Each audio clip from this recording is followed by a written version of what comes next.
Hey, thank you for having me. It's kind of crazy. I've never actually stood at a pulpit and been able to like see the ocean. What a beautiful view. Again, I'm Amber. I am Grammy Cat's, we call her Grammy Cat, but Cat's daughter-in-law.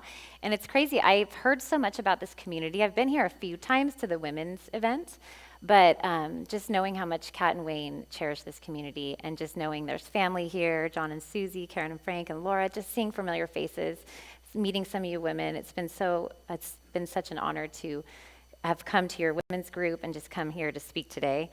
Thank you, Pastor Courtney. It was nice meeting you today. So what a beautiful congregation, and just what a cool way to tell my story. It's funny, I can't talk much about the James Relief Project without sharing my story, which is quite interesting because I never expected my story to be shared. Really, that's not like the purpose of me starting this, but the more I do it, the more I realize how much our stories have an impact. Our stories can create just such a connection with each other. It tears down walls. It enables us to connect with the people around us. It enables us to see people differently. And I just can tell this congregation is so mission-oriented and serving, has such a servant heart and love for others. So I feel like I'm in the right place, which is great. So before I get started about the James Relief Project, I will tell you a little bit about my upbringing, and then my story, and then I'll share a little bit about what we do, and then hopefully it'll encourage you guys in some way, shape, or form. So again, my name is Amber. I grew up here in Orange County in Mission Viejo. My mother was a single mom, so by the time she was 23, my brother and I, she had 2 young kids, and she was single on her own. My father was never in the picture, never came around. There was never any support by any means. So even though my mom was wonderful in all the ways, and she served our family the best she could, she had to work multiple jobs. Finances were really tight. It just kind of was a little bit of a chaotic upbringing.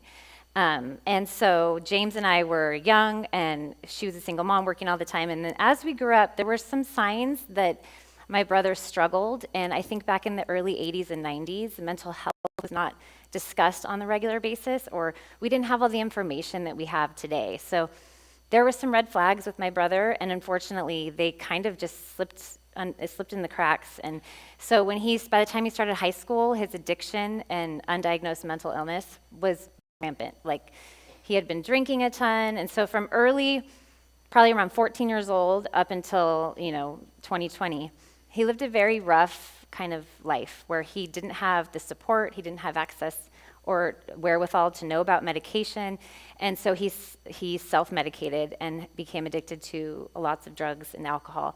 And so subsequently, he lived on and off the streets for the most part of his life, and it was really tough. We tried really hard to come around him and provide him support, and he had a year or 2 of sobriety mixed in, and gave his life to Jesus during one of those years. I mean, again, we grew up in the church. I don't know if I mentioned that, but we grew up in a Southern Baptist church. So that's one thing my mom always did, is she brought us to church, and we had that like foundation. And so I came to know the Lord at a really early age. And I think it really kind of, the faith, that strong faith at a young age, really carried me through a lot of the stuff that I ended up having to go through.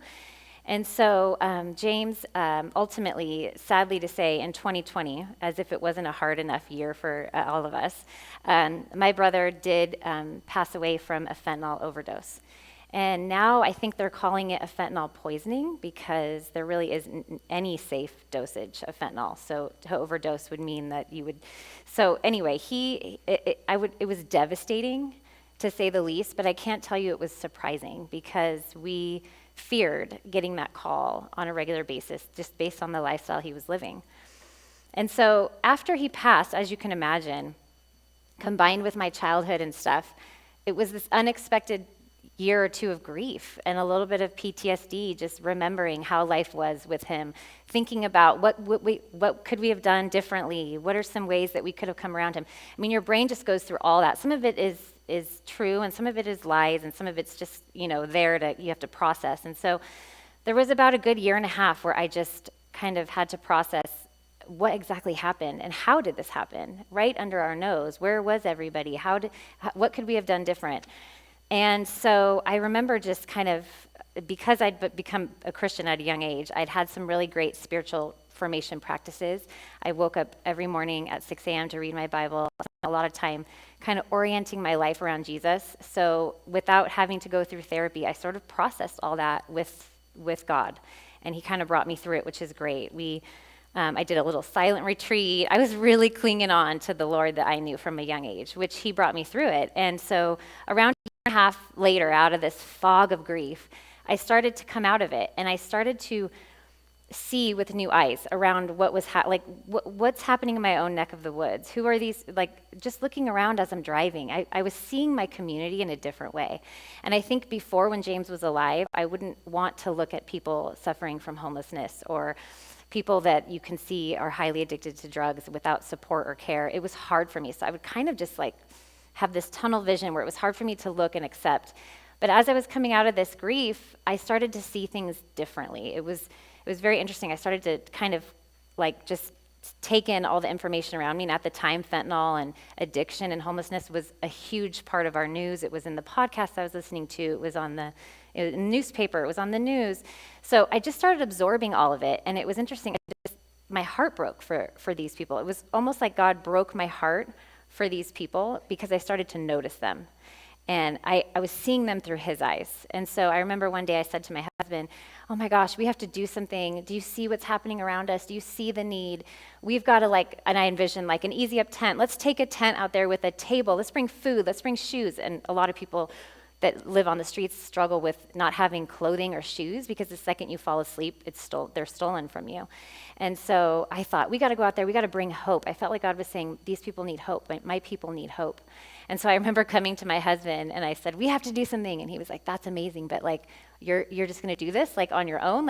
This seems a little And I'm like, yeah, that's a good point. I probably shouldn't just go and bring an easy up into town and, call people over, strangers. And so I spent some time kind of thinking about it. And then I said to Tyler, because I'd been reading in the New Testament, especially in the Church of Acts, where it talks a lot about how God speaks to people through doors and visions. So I went to bed that night and I said, I'm going to ask the Lord for a dream on what he wants this to look like. And so I did that night. And it's so crazy because a lot of you have heard my story before. I did have a dream that night. And it was very interesting. I remember I woke up and I thought, oh my gosh, he answered my prayer. He gave me a dream. So in the dream, it was very interesting. I was at a big conference where the keynote speaker, I think they were talking about fentanyl and just issues on how we can serve our community better. And after the concert, or after the speaker was finished and the convention or whatever was over, I remember running after to get the attention of the speaker. And it was a man and a woman, and they were walking way ahead. And so I chased up after them, and I tapped on the man's shoulder. And he turned around, and it was Gavin Newsom, our governor. And I remember being like, oh, I didn't even know it was Gavin Newsom. So I was like, oh my gosh, hi, fentanyl's a problem. And he's like, I know, yeah, we got to do something about it. And somebody had walked up next to him on the other side and got his attention pretty quickly. So he kind of turned and started talking to that person. But the woman he was walking with, she stopped and she started listening to me. And she, it was not his wife. I knew it. She was about 40 years older than him. Just a beautiful, beautiful black woman. And she had beautiful hair, and I remember we hugged, and she cried. We both cried about the devastation that was happening, and I just remember having this embrace with her. I remember just hugging her. And then I woke up, and I thought, who was that woman in my dream? How bizarre. And because Gavin Newsom was in the dream, I Googled California leaders. I woke up that morning at 6 a.m. to spend time with the Lord like I always do, and everybody in the house was sleeping. And I Googled California leaders, and sure enough, third person down was Dr. Shirley Weber, Secretary of State of California. And it was verbatim, her face, everything. It was her in the dream. I never even knew who this woman was. I hate to say it, it's sort of embarrassing, but I didn't even know who our Secretary of State was. Yet God gave me a dream about her. And so then I thought, oh my gosh, Tyler woke up. I told my husband, he's like, wow, that's really interesting. So naturally, we just deep dove into learning about this woman. Who is this woman? What is she all about? So I started attending webinars that she was speaking at and listening to her story and learning about who she was. And I remember I shared with a friend about this dream. She's one of my best friends. And her husband own a magazine. And she's like, well, why don't we reach out to her? We do a feature on a noble woman once a month. Why don't we reach out to her team and see if you can interview her for the magazine? And I remember thinking, what? Okay, go ahead and do that. I doubt that will ever happen. And she did. And then I remember It was Halloween, and I was at church, at a church event, and she texted me and she said, Dr. Weber's team got back to me and she's agreed to do an interview with you via Zoom tomorrow. And that was Halloween. And I'm like, tomorrow? Oh my God. What am I going to say? What am I going to do? I wasn't even prepared. And then I naturally was like, I can't do it tomorrow. I am not prepared for this. And then I remembered that tomorrow, which was November 1st, would have been my brother James's 40th birthday. And I thought, you know what? I'm doing it. I don't know what's going to happen from it, but I'm going to do it. So next day, I kicked my family out of the house, sat down at my computer, and here I was sitting in front of Dr. Shirley Weber, and I got to do a really cool piece in this magazine about her life. It was not political, it wasn't about her policy, but it was just more about who she was and what she stood for. And what was so interesting is that she is a wonderful leader who cares so much about the marginalized and college students. She pours her life out for young people to like change the trajectory in their lives. And so I never told her about the dream in the interview. I didn't want to sound like a complete psycho. But I did say to her, I just listened. And she said one thing to me that when someone speaks to you and it hits your heart, it hit me right here. And she said, if you see a problem in your community and you do not see a solution, then you go and be that solution. That's what she tells her college students. So I thought, oh my gosh, so that hit me, and I thought that's what the point of all this was, so I could hear this from her. And so then I just started to pray, like every morning, would meet with the Lord. Lord, what are the blueprints? What is this ministry going to look like? I can't start off with a tent. I don't have a team of people, but what can we do? And so over a period of time, just reading through the church, the New Testament church and the epistles, I just learned that it's community, it's serving, and I learned about the biblical gift of encouragement. So that's kind of what I wanted to talk about today, is how far encouragement goes. It's often so overlooked. It's not really paid attention to. People don't realize how important encouragement is. I heard a pastor recently say that encouragement, those studies where if there's a car accident and moms are able to lift up part of the car to save their kid with adrenaline, it gives you so much strength. Well, encouragement, this pastor was comparing encouragement to somebody like a shot of adrenaline. It gives somebody like a measure of like, yes, I can do this. And so we developed our James Relief blueprint on that, just about encouragement. And then, I didn't say that the name actually was naturally my brother's name. The Lord gave me the name, the James Relief Project. I didn't even have to think. If I had to think of a name and a logo, I'd still be doing that still to this day. So the Lord gave me the logo, the name. The name James means replacer or supplanter. So I thought, man, this is what these people need. They need hope. They need their despair replaced with hope. And so basically what we do is we serve people by providing encouragement and connections. And so as I started getting into like the kind of people we were serving, like my brother, I learned about the ACE scores. I'm not sure if any of you guys have heard of the ACE scores. Has anyone heard of that? It stands for Adverse Childhood Experiences. There's 10 questions on it. Psychologists, therapists, doctors use it to assess trauma in early childhood.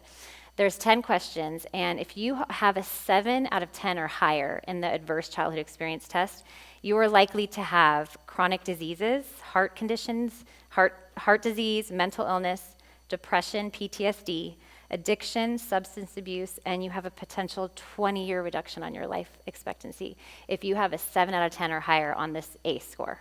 And what I've learned is, and to be totally transparent, my brother and I both have a 7 out of 10 or higher.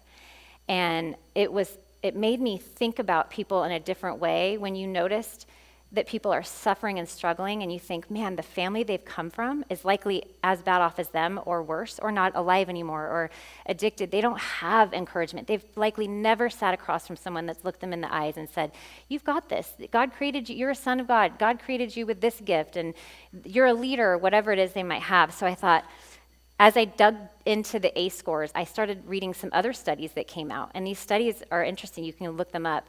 It shows that if you have a high ACE score and someone comes alongside you, whether it be a teacher, an aunt, a neighbor, or just a friend, and they pour into you and they encourage you and they believe in you and they champion you, it can change all that negative trajectory that I just read. And I thought, man, this is what we need to be doing. So we are not reinventing the wheel. We are not doing anything that's new that's going to solve the problem of addiction and homelessness. But what we do is we do come alongside people in a way that they are not a number. It's case management, but they're not a number. They're seen. We partner them with an encourager, which is like a mentor, and that mentor calls out in them what they might not know about themselves already. We sit down and we streamline the process for them if they need an ID, if they need to find their birth certificate, if they have a court order, if they're on probation, or if they need housing, if they need a connection to sobriety community, if they need connection to church. We do all of that, but we do it while pouring into them and encouraging them and seeing them, like with our own eyes, just looking at somebody and seeing them as people, as children of God. And so what's crazy is when I filed for the nonprofit, named the James Relief Project, and my husband I actually had this vision of the boot, and my husband drew it out for me. So the boot that you're seeing, my husband just drew it by pen. It's exactly what came to me in the vision. And so naturally I had to do all this ridiculous nonprofit stuff that I had no idea about. I bought the Nonprofit for Dummies book, and I was just like, doing my best. And so you have to fill out paperwork with the state. And I remember I filled out paperwork, and then you're waiting for your letter of determination and some other stuff to come in the mail. And I opened the mail one day because it said like the James Relief Project on it. And it was a letter accepting our nonprofit as a recognized nonprofit in the state of California. And it was signed by none other than Dr. Shirley Weber, Secretary of State, which was like unbelievable to me. So I just thought that is a full circle moment. And I sat there encouraged by Dr. Shirley Weber, hearing from her story. It encouraged me to then step in and do this. And I think about the work we do with our people and how we encourage them to step into whatever they're doing. And maybe it's not, a nonprofit or something big, but sometimes it's just, the smallest things. We've learned that with the people we serve, navigating complex systems is really overwhelming when you're coming from a high state of trauma and you're trying to get your life on track. We have a man now that we partner with a couple different organizations. Kathy's House is one of them. We do their women's house and their men's house. So anybody that comes into either of these homes for transitional or recovery, it's like a year-long program, Christian program, they do intake with us so we can come alongside them and partner with them. And we have one guy right now, Reggie, he's just such a gem. He is about my age. He's from the South. He has spent his entire life until now, his entire teenage to adulthood life, which is about, 20-something years, on the streets addicted to drugs. And he has now found freedom through Kathy's House, and then he comes and meets with us weekly. We've gotten him access to California state resources like EBT cards. He's gotten Medi-Cal insurance. We're getting him a little bit more, we're spending time with him to do his resume. We're helping him type, like just sitting down and typing. And he said to me a few times, like, I would have hung up already if I wasn't sitting with you while we're all on hold with social services. These things are overwhelming, and what he needs is someone to sit there and be like, no, we've got this. It's not that hard. We can do this. And he comes to our office, and oftentimes he's late to his appointments because he gets pulled over because he's walking to our office. He gets lost. He doesn't look like he knows where he's going. He doesn't look like he has it all together. But every day he comes and meets with us, it's like a victory, a little bit of a victory. And he sent us on Christmas. Thank you so much for what you're doing. I've never felt seen before. I feel seen. And so I just think, man, I don't know what his life holds and what his future holds, but he feels seen and loved. And I just love the songs that you guys sang today about just loving others. We're all children of God. I mean, that is so true. I feel like the Lord is absolutely pursuing this population of people. They're broken and often so hopeless, and that is not at all the way the Lord wants us to live. And so, yes, in closing, I just wanted to say, to apply this to you is to lean into your stories. It doesn't matter what age or stage of life you're in, whether you have young kids or you're way past that season. The Lord often uses our pain for us to lean into our own stories. And that's what's so interesting about me telling my story. I just thought, we're going to start this nonprofit and help people. But I realized my story has a huge part in it because people connect with it. And I connect so much to other people's stories. So I want to encourage you all to give the Lord your pain. He sees you, he knows you. Give the Lord your story. Encourage you to share your story with others. It'll really bring together your community. And so yes, and I also wanted to read a verse from Hebrews. It's Hebrews 10, 23 through 25. It says, "Let us hold on to the confession of our hope without wavering, since he who promised is faithful. And let us watch out for one another to provoke love and good works, not neglecting to gather as some are in the habit of doing, but encouraging each other, and all the more as you see the day approaching." Just don't underestimate the power of encouragement within your own communities, your own people, your own church. It goes such a long way. And so I have realized in all this, to land the plane, to tie it up, that I am not whatsoever as necessary to the greater work of God as the greater work of God is necessary in me. And so it's just an honor to be a part of this. I've learned and grown so much. And so I just hope that you guys are inspired to lean into whatever your story is. If you have pain that you need to work through, I hope you have the courage to do it. The Lord's in it. He sees you and he loves you. So yes, go in peace.